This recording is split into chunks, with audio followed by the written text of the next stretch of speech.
And thanks for joining us for another edition of Weekend Winners, proudly brought to you by One Equine. And this is the QSTARS race night coming up this Saturday night from Albion Park. 10 races, all horses are QBRED, either born here in Queensland or sired by a stallion that resides in the state. So we look forward to this great night of racing coming through. 4 Group 1s and a pair of listed features, so it's going to be a great night of action coming our way. In this edition of Weekend Winners, Racing Queensland has selected Nathan Dawson and Brendan Barnes. QSTARS race night at Albion Park this Saturday night. 4 Group 1 features, a pair of listed features as well. So all in all, a very strong meeting. Nathan Dawson, one of our best drivers here in the Sunshine State. He's in the hot seat because he's got some key drives, as you would expect, ahead of this weekend. He joins us now. Nathan, appreciate the time. Good to be on, Chris.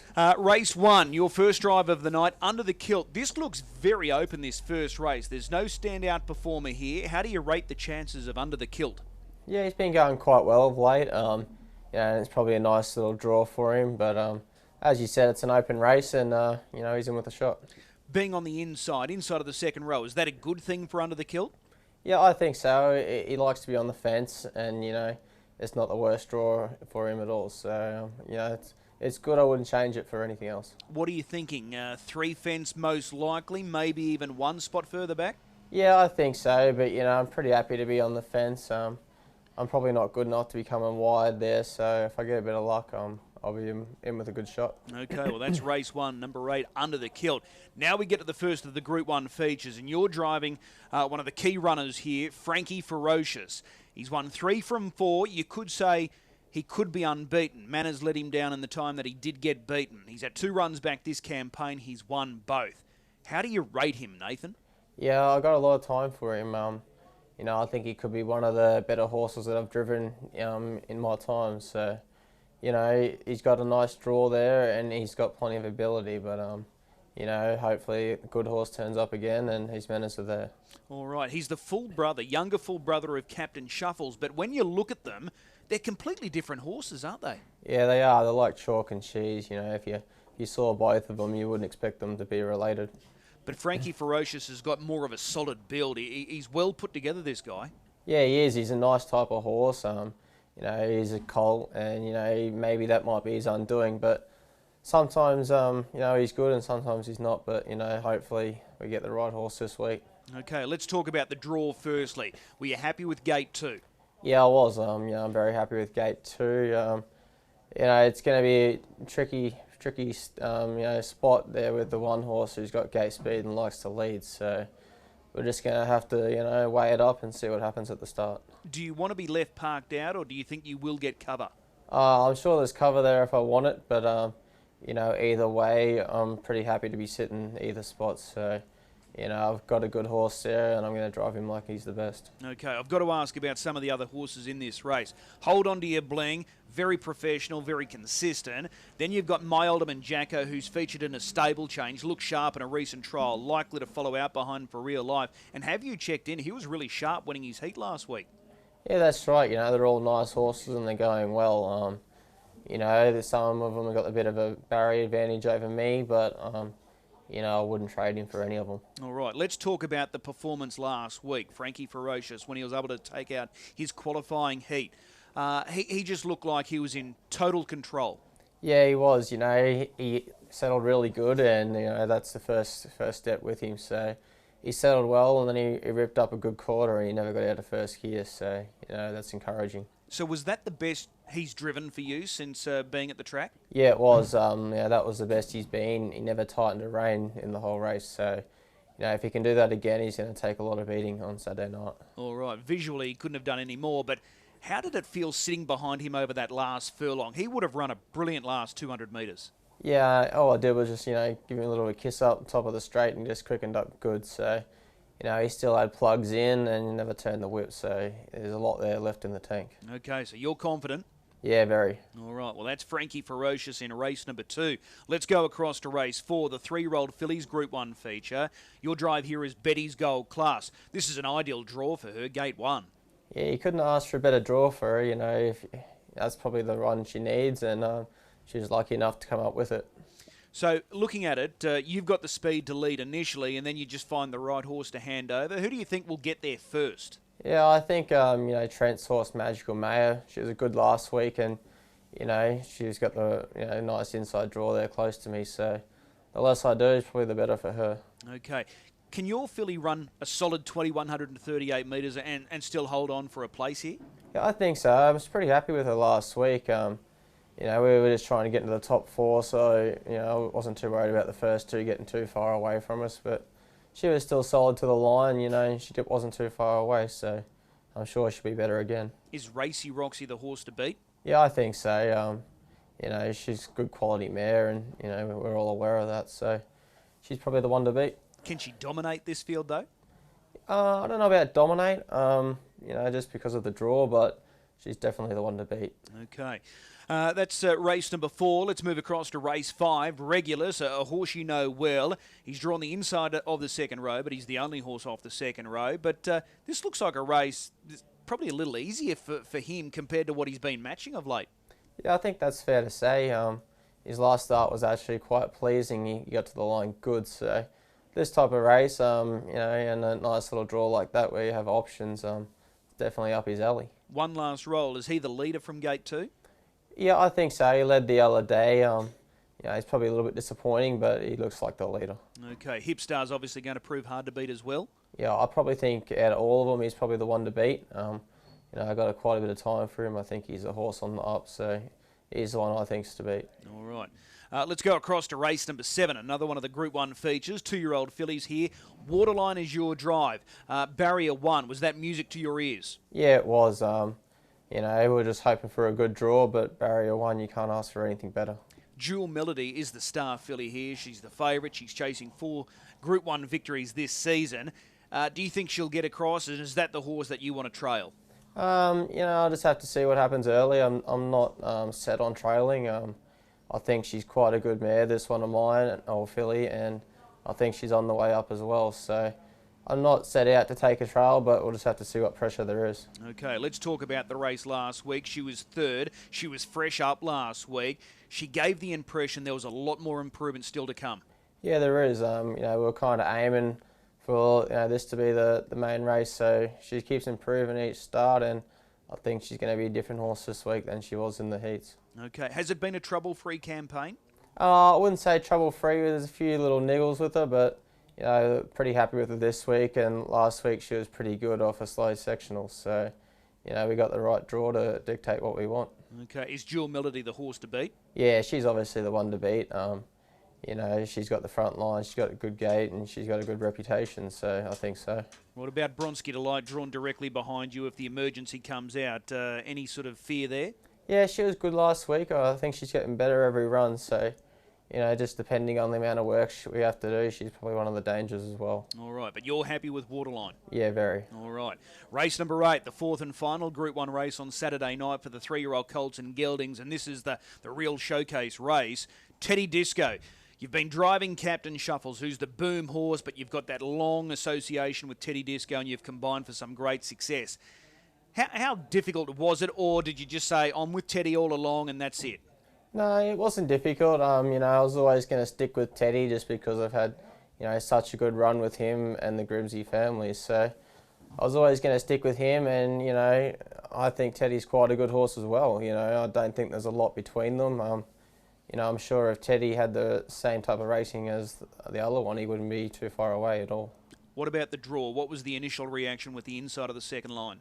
I'm actually pretty happy, actually. We're following out a good horse as well in Future Assured. So, you're going to rely on a little bit of luck from 8, but, it could be a lot worse. Okay, let's talk about that last start performance. He went 52.6, which is a PB performance for Teddy Disco. He was awesome. Was that a career best? Not allowing for the time, but just the way he went about it. Yeah, I think so. He did all the work, and he's just too strong. And the horses he beat, the good horses as well. So I think it's one of his best, and I actually think this is probably the best he's been. He trialled again there the other day, and it was the sharpest he's felt. Okay, well, you were outside General of Montana there, and he's since won a Metro race, so that form line's certainly been franked. Yeah, that's right. He's a good horse, as we stated, and he's gone on with it as well after that race, so there's no reason why we can't either. Okay, that trial, what did you make of that trial? Very good. said to Sean after the line, I think this is the best that he's been in himself, and he ran good times too. So I'm actually pretty confident going into this race. He went really quick time in that trial, and you just looked like you were swinging off him. Yeah, no, he was really good. I think he's taken the next step this prep, so I'm pretty happy with Teddy. Okay, tell me about Captain Shuffles. 3 for 3. The way he keeps rating, he's just going up and up and up. So he's the buzz horse right now. How good is he? Yeah, he's a nice horse, and he's proven that. He ran the 51 mile there, copping the pressure, and he was too good. And then he ripped up a good quarter last week. But, 21's probably still, with a bit of pressure, uncharted territory. But, he's a good horse and he's got good ability. Do you think he gets an easy lead, or do you think Danger Zone will make him earn it going into that first turn? Well, I think if they give him an easy lead, then they kind of handing the race away. So, you got to, drive to what suits and, what you think. So, I think if an easy lead's there, then pretty much the race is over. Okay, so reading between the lines, he didn't prove too much with the 2100 last week because he got it so easy early? Yeah, I think so. All he had to do was run a quarter, and, any horse with a bit of ability could have. But in saying so, he did that easy, but as I said, it's a different story when you cop pressure for the whole trip. Okay, well, that's going to be a fascinating race. Race number 8, the 3-year-old colts in geldings. I'm going to put you on the spot. I don't think it's going to be easy for you to nominate your best drive, but which is it for Saturday night? I'd probably say Frankie Ferocious, just because he's got a nice draw where we can make our own luck, and he's got really good ability. So I'm probably going that way, but, I'd be happy to take all three. Absolutely. Do you think the 2-year-old colts will go quicker than the 2-year-old fillies? Yeah, I think so. Just because, there's a bit of speed off the front and they're known to be rolling along. So I think they will. All right. Well, we look forward to it. QSTARS race night on Saturday night. You've got some great drives there. Really appreciate it. We'll see you trackside. Thanks, Chris. Keen to chat with Brendan Barnes to talk about his book of drives for Saturday night, and he joins us now. Brendan, appreciate the time. No worries, Chris. We've got a big night in front of us on the weekend, several features, 4 Group 1s in fact, and we've got a pair of features, listed features for the 4-year-olds. Let's start with My Alderman Jacko, who goes around in race 2, and this is the first of the Group 1 features, this race for the 2-year-old colts and geldings. He's recently changed hands. There's been a purchase of My Alderman Jacko. He's now in the stables of Jack Butler. He's first up for the stable. What are we expecting here on the weekend? Yeah, expecting sort of quite a lot from him. Obviously, the barrier draw is in the lap of the gods, but if he sees daylight, 200 from home, he's definitely going to be right in the finish. Okay, so if Sir Boston, the emergency, comes out, you start the inside of the second row, and you're drawn to follow out behind the early favourite here in For Real Life, that seems ideal. Yeah, definitely, and if For Real Life holds the front, I think it really brings him sort of right into the race, and he trialled terrific there sort of 10 days ago, or 10 days sort of before the race, and we couldn't be happy with him. He showed brilliant speed and he did that trial quite comfortably. Okay. My Alderman Jacko has been a good performer all the way through this season so far, already a proven feature race performer at Albion Park. He's a racy type, and he showed that in this recent trial, taking on Dual Melody, and he got very close. Yeah, that's for sure, and probably could have quite comfortably run past. I didn't ask anything of him. I just left the earplugs in. I didn't turn the whip. He just ran up the straight under his own steam and just sort of ran to the line with her. But he doesn't get as racy as he probably looks. He carries himself like he's really keen, but he actually travels just quite nice. So yeah, I'm a really big fan of him. Okay, so that trial filled you with confidence? Yeah, definitely. All right, so drawn the inside of the second row. Surely there's going to be a lot of pressure here. It's a Group 1, $100,000 race for 2-year-old colts and geldings. The more pressure, the better for you? I think so, and you got Frankie Ferocious and Hold On To Your Bling that are both sort of class horses in their own right. But I think if we're leaders back, or we can sort of have clear space at the top of the straight, I think we're definitely the one to beat, that's for sure. Yeah, he's a very dangerous proposition. If he's just sitting in behind them and he's done no work and the others are sort of, a little bit revved up after an early burn, you're the horse to beat. Definitely, I wouldn't swap my drive for any. Okay, I like the confidence there with My Alderman Jacko. That's in the first of our Group 1 features. Let's move across now to race 6. This is the listed 4-year-old mares, QBRED Triad Final.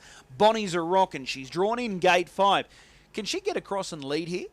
I actually haven't had a really good look at it yet, but she does have good speed, and and this is sort of probably her grand final. So yeah, we probably don't want to be sort of too unlucky, and probably want to give her a chance to earn some money. It's a real mix here as far as class. A couple of maidens there, and then we've got a few that are a fair way down the national ratings. But it's an interesting one. Bonnies are rocking gate speed. What about 2138 metres? Would you prefer at the mile? Definitely prefer at the mile, but you know, if sort of we did happen that we could sort of get forward, we'd probably need cover over the longer trip. But yeah, if she can finish sort of top 4 or 5, we'd be stoked. Okay, well that's Bonnie's at Rockin', who goes around in race 6, the 4-year-old mares triad. Another Group 1 feature is the 7th, which is the 2-year-old fillies final. And your drive here is Aurora Joy. And like my Alderman Jacko, already a proven feature race winner at Albion Park. She's got gate 2. Were you happy with gate 2?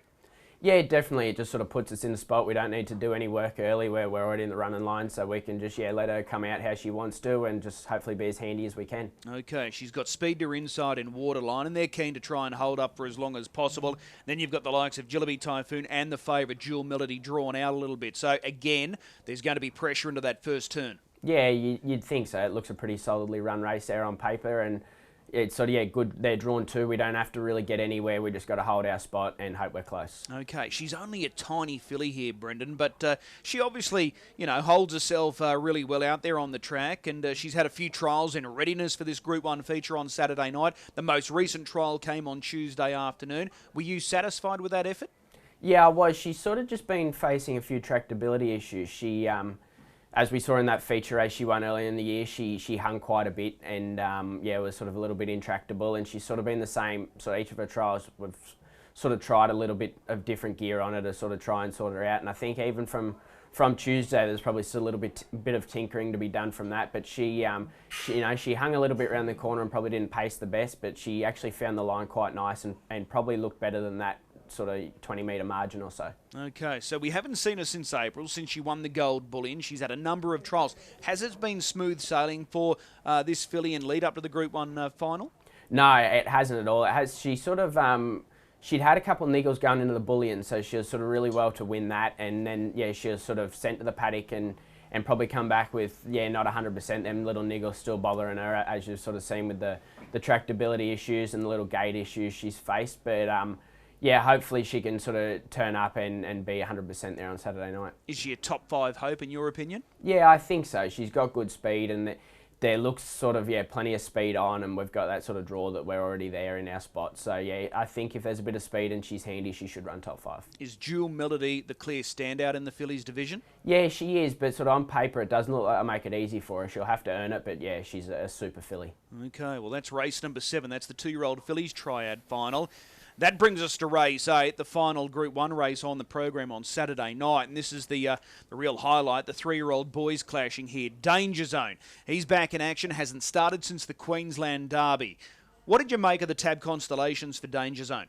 He was absolutely sensational in the Southeast Derby. He just, sort of got beat ahead behind Can't Find a Better Man and Leap to Fame, and went sort of 54.5 over 200. We couldn't have asked for any more of him. And then in the Queensland Derby, we're happy enough. We went out there with the sort of mindset that, we had nothing to lose. We're going to go out there and try and make it a real true stay and test. And if we're good enough, we're good enough. And if not, we're not. But, we set a pretty solid clip up in front. I think we went 54.9 or something, only sort of probably less than half a second slower than the Blacks Are Fake. And it just took his toll on him late, just sort of setting that hot speed. But, the run wasn't bad at all, sort of setting that speed. I think he got beat 19 metres or so he's probably gone, 56 himself for 2,600, and he's only a lightly raced horse. He's not really experienced. He's only had sort of 15 or 16 starts, but we're real happy with the carnival for him. Okay, so he's not just a miler? No, I don't think so. I think, we just sort of gave it our all or nothing in the Queensland Derby, and we sort of weren't quite good enough, but I think he showed in the Southeast Derby that he's definitely good enough. All right. I've got to ask, leading into this Group 1 final, the 2 heavyweights were yourself, Danger Zone and Teddy Disco. Speak the Truth had that setback, so he was out of action. So we were looking forward to this clash between Danger Zone and Teddy Disco. Are you surprised with the rapid rise of Captain Shuffles? Yeah, very surprised, and gee, he looks impressive too. He looks like a serious horse in the making. Are you more worried about him than Teddy Disco now? The way the draws are played out, definitely. Teddy Disco's last win was monstrous, and he was luckless with draws throughout the whole sort of winter carnival, but yeah, just Captain Shuffles, he's just looks super impressive, and he's got the good draw where he's got the advantage over us. Okay. He proved himself at 2,138 metres last week, Captain Shuffles, but there was no real pressure. How do you attack that, charge into the first bend with Captain Shuffles with Danger Zone? Do you really have a red-hot crack with him and make him really earn the lead, or do you just slide across with him?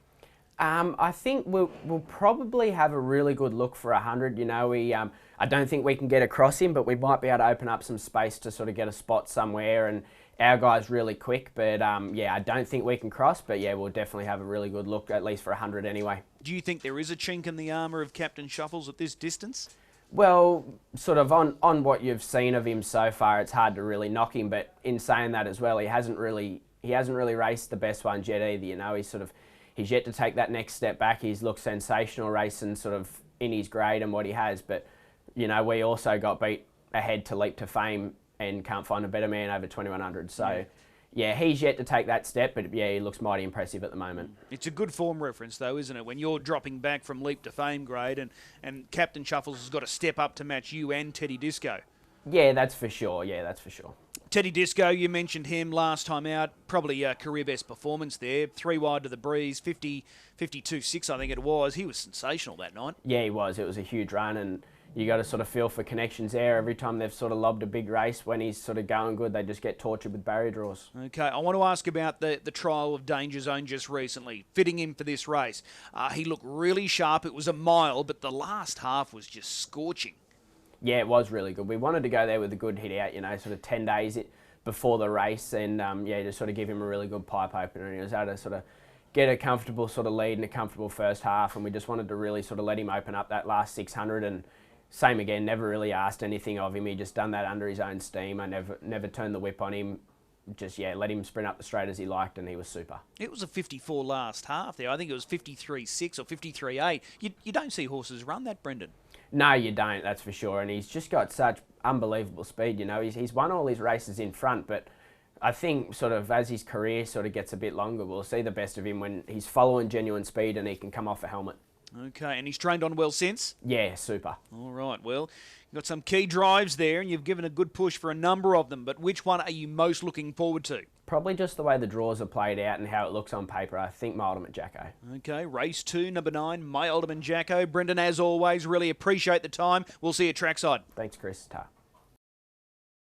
A big thanks to both Nathan and Brendan giving up their time and insights ahead of Saturday night's action from the Creek. We've got a big 10-race program. Time now to find a good thing for the program, and I think we've got to be patient. I think we've got to wait till the very last race on the card. Race 10, number 3, Black Sedans. This is the open class race, only a small field. Colt 31 was able to beat Black Sedans last week, but you couldn't have missed the run of Black Sedans. He made that little error at the top of the straight, and he managed to get very close to Colt 31. He can turn the tables this week, but we've got to be patient, wait for the last. Race 10, number 3. And don't forget that tab have some first 4 jackpots coming through on those 4 Group 1 features. If you are gambling this weekend, please do so responsibly. We'll see you trackside, the first of 10, just after 5:30.